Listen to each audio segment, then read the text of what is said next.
робити. Я єдине не можу, пані Олю, зрозуміти, як президент впливає на збільшення народжуваності. От реально. Це особиста його робота чи в якийсь спосіб? От що ви озвучили?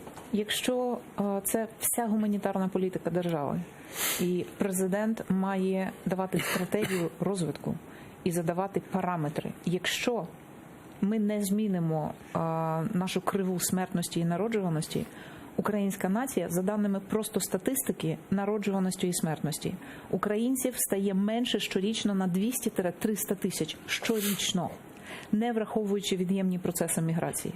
Так от, якщо за всі роки незалежності просто взяти медичну статистику, українська нація, вибачте, президент відповідає за національну безпеку. І якщо народу і нації немає, то питання мови, віри і армії, вони перестають бути актуальними. А українська нація може зникнути через 180 років. 0 українців. Це дуже швидко. Дивіться, я почув. Але можна цю ситуацію змінити, причому змінити кардинально. Я можу показати, як це робити. І можу показати, як збільшити тривалість життя.